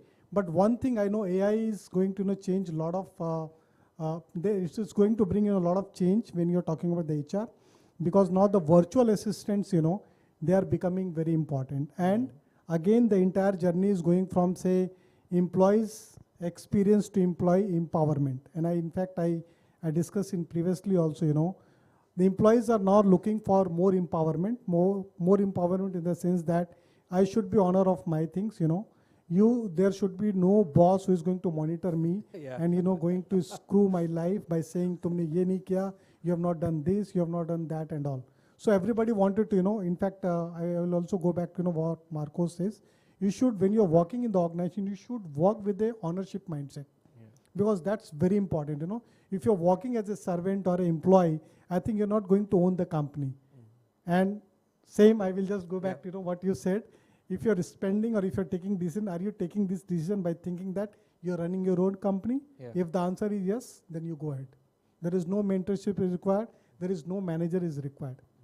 So this is basically very important. So you focus on some of the technologies, which is going to help you, enable you to become more productive.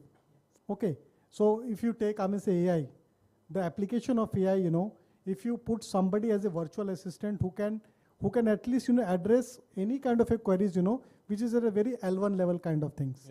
L2, I think it should be always with the the HR managers. High tech and high touch, both is important. You have to balance on both. And for balancing, I will just go back with last, one thing, which is the sloka in Sanskrit, prasikshanam sada prayuktam danay gyanay danay cha sabhagenam. Means, the training is always important. As I say, growth is life. I say, the growth is also learning.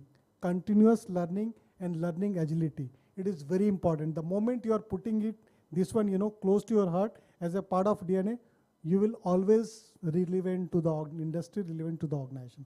Otherwise, very soon you will become a redundant if you're not changing yourself. Thank you. Great point. May I just add something? Yeah, please just go to ahead. that question, Monica, you asked two very pertinent questions.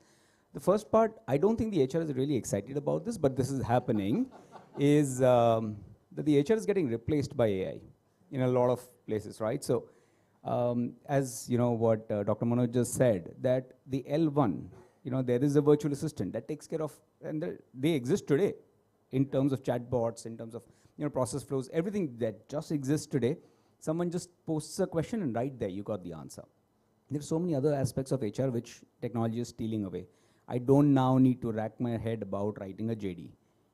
I just put it on the, on one of the generative AI platforms, and I have got the full-fledged JD, and I can also ask it to edit based on what kind of a company am I. If I'm a product-based company, my CFO role would look very different from if I'm a services-based company. And it just customizes the JD or whatever that might be. I don't need to screen CVs today. AI does it for me, right? So the absence of HR is the next way forward. Of course, you can't take the touch away, which is very brilliantly put. The touch needs to exist. But sorry to say, even the touch part is being taken care of by the AI in certain parts. And I'll tell you why. You can talk to AI if you have an emotional problem. In fact, people prefer talking to AI rather than talking to people because that is sans judgment. So there is no judgment, even if I'm talking to a mental health professional, right, who's a doctor, right? I might as well talk to AI than talking to a person. If I am someone who's dealing with mental health issues, and that's a big thing altogether. But yes, so even some parts of the human element is being taken care of the AI. So we're not excited about it, but it's there, right? The second part is what is stopping this change is also an element of fear. Apart from the inertia that Dr. Mohan talked about, is the fear: will my job stay or will it go away? While we don't talk about it, it exists. I don't know at what level each one of you go through it. I go through it, right? Is my role still relevant, right?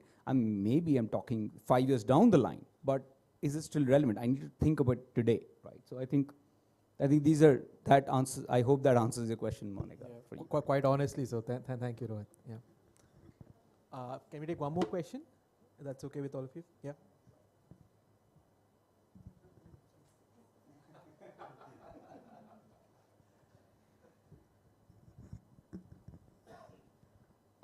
Good evening, everyone. My question is more towards the academics. Dr. Manoj mentioned that there is a gap in academics and the corporates. So we as academics, we deliver the content. We start from basic, then we go to intermediate, then complex level. And at every step, we relate it to the application part. So, I do agree that if we have someone from the corporate with the experience, that person can relate it better than us.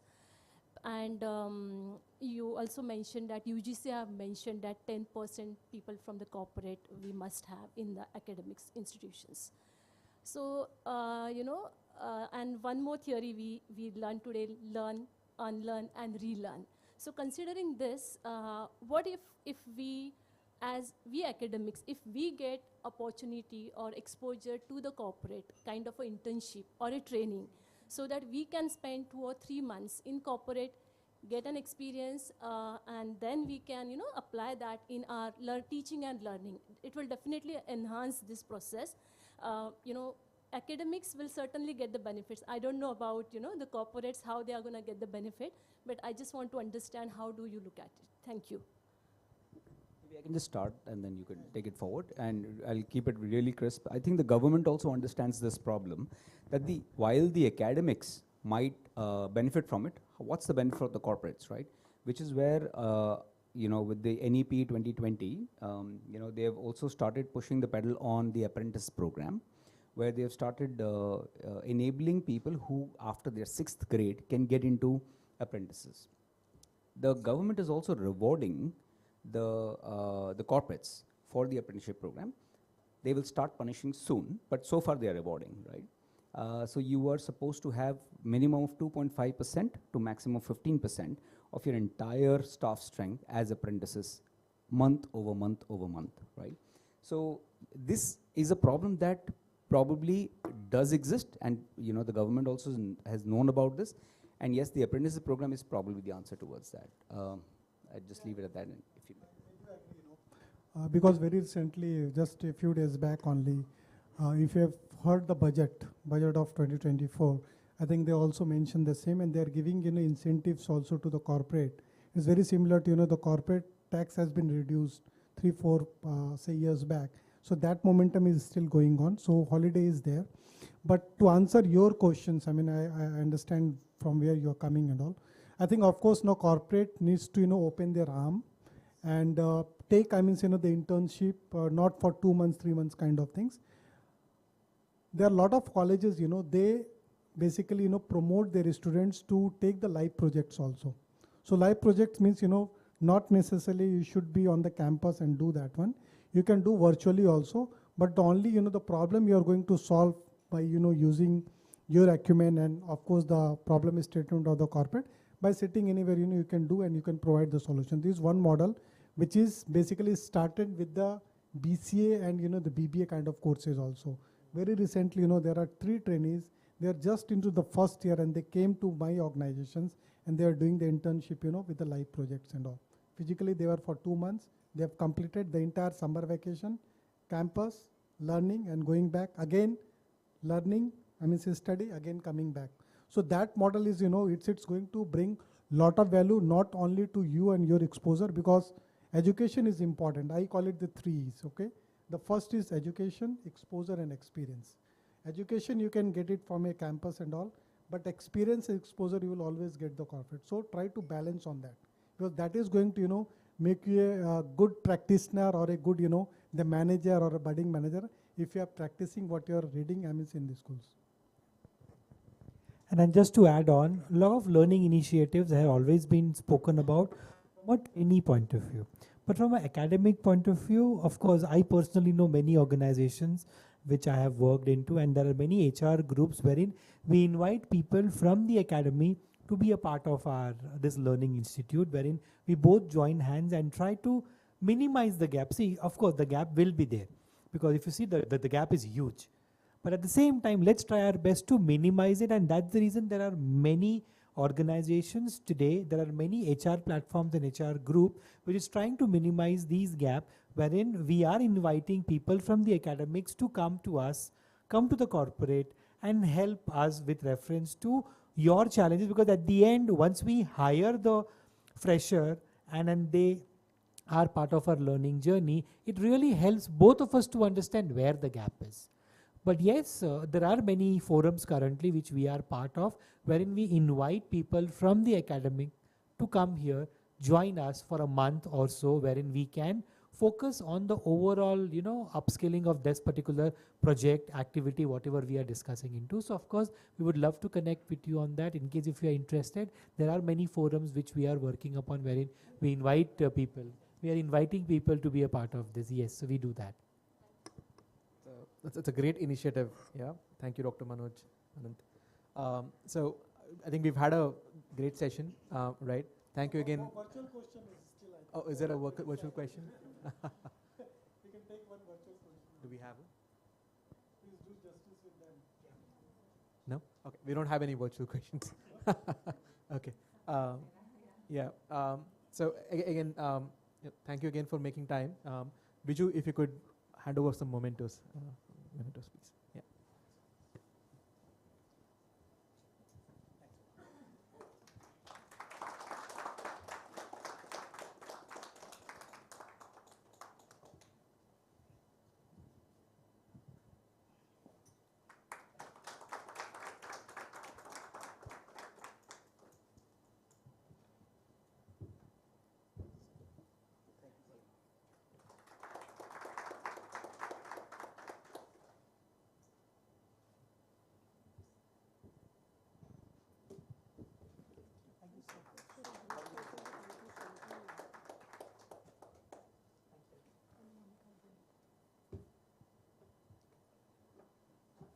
Dr. Marco, I welcome you for a vote of thanks. I would like to thank you all for really participating tonight. I know your time is expensive and precious. I know there's traffic and all of this. I enjoyed very much listening to you. I'm like overwhelmed with so many ideas. I'm just thinking, psychology, counseling with AI and diversity issues and personal innovation and bridging gap between academy and the world and Sony and Google discussion, innovation, and all this. I've been thinking, how do we disrupt education industry? Is it going to happen soon that we will have free education, and we'll make money from data, by providing free education? And who is going to be the one to do that? I think it's a question of when, not if. So beautiful discussion. I think very stimulating for me individually, like to think and to continuously learn and to develop my own attitude and courage to learn and unlearn and relearn, and to be successful, in the future. I think innovation is very much a function of leadership You know, I think we have a lot of innovative people in our organizations. You know, ultimately, you know, it is about leadership. You know, that has to create that enabling environment to allow that innovation to flourish and to get, you know, action then executed. You know. Just to remind you all of purpose why we are here tonight. So 3 things. One is to create platform for learning. We all want to learn, to develop and grow, and to become better human beings, to become more successful, and to make our world a better place, isn't it? I think that's ultimately a reason why we are here. We want to make our world a better place. And to resolve some of the problems we have in the world, and there's really a lot of suffering, unfortunately, and unhappiness, and problems, poverty, and all these problems have been created by leadership. So our purpose of Regenesis is to create better leaders, more conscious leaders, in that way to create ripple effects in organizations, in companies, in cities, countries, and the world. So by engaging with you and learning from you, interacting with you, we want to, as a company, we want to be close to business. We want to bridge that gap. You know, we want to learn really, you know, what are the challenges, you know, and we can take that knowledge, you know, to our classrooms. And so learning is one purpose of this event. So I want to thank our audience for being here tonight. I know it's already late and you have family commitments. So thank you for being part of this learning experience. So we're creating this learning platform and we're engaging with different sectors, industries. This is now 5th sector we have done. Tomorrow we have pharma sector. And we're learning about insights and challenges that each sector is facing in terms of HR, in terms of future, the new digital age. You know, how these sectors are transforming, what are the challenges that sectors are facing, and how technology is you know, affecting it, and what we can do to prepare and to be successful in the future. So purpose of the forum is about learning again, about networking. So now we're going to have some food and some drinks. So I would like to encourage you all to network and to build relationships and build trust. And business is about, you know, trust. So let's do business. Let's make money. Let's learn. That's the reason why we organize this forum and this platform. And it's going to be continuous forums, you know, continuously across different sectors, across different industries. So that's what we want to do, really. Also to support each other, you know, as HR professionals and people in the business of learning. We need to support each other and learn from each other, you know, and maybe counsel a little bit each other without AI, with human touch. But also there's some alcohol there. Those of you who prefer to distress and relax, we'll have some few drinks after. Yeah. Okay. So from my side, thank you so much. I hope this is the beginning of a long-term relationship. Manoj, so nice to see you again. Yeah, really appreciate. Last time I said some of you may end up becoming, you know, full-time staff of Regenesis. You know, when you get older, you know, when you retire, you know. I think Manoj took it serious. He said to me, I'm 1 year before retirement. You know? So I see better attendance of these forums. We would love to have you on board, Manoj, you know, to think how can we now disrupt, you know, education, and maybe use power of Reliance and mobile platform, you know, now to give education and to disrupt education in the city world. And give it for free. And we collect data. Data is new gold, you know. And we change the world and make money. Wouldn't that be nice? Interesting. I was telling Shumita today, we as a company, we're also expanding and looking for new office space. And we passed Reliance. And I remember 12 years ago when I came to India, I met HR person. You might know a person called Murali Rao. He was the head of HR. He took me through Reliance, all this. And yeah, tour, it was so fascinating, you know, all this room, you know, all these dashboards, you know, amazing technology and all this, you know. And I came to him with this free education, you know, let's do free education, partner together with Alliance, you know. Unfortunately, and then the proposal went all the way to the top person, and then things started going down with the Alliance communication. Eventually, you all know what happened, you know. But maybe time has come. After 12 years, we revisit that point, you know, why we're still there. Yeah. Okay. So we'll talk about it separate outside this forum. I want to invite each one of you to visit us. If so happens, you know, if you come to South Africa, my accent comes from Croatia. I was born in Croatia, spent in South Africa 30 years. Spent a lot of time also in India, most of my life. So I would love to host you. In one of the forums, we discovered one of the guests is coming to, one of the panelists is coming to Croatia, a person from Kotak Bank. So please, you know, you're going to be my guest. We have nice property, and we know we're not paying you for this participation tonight. We have a very small gift. You don't have to declare it even. You know, I think it's a book and little thing. But we would love to reciprocate your hospitality and your generosity. If you come to South Africa, we'll host you. If you come to Kenya, we have a beautiful office and people in Kenya, Nigeria, Tanzania, Uganda.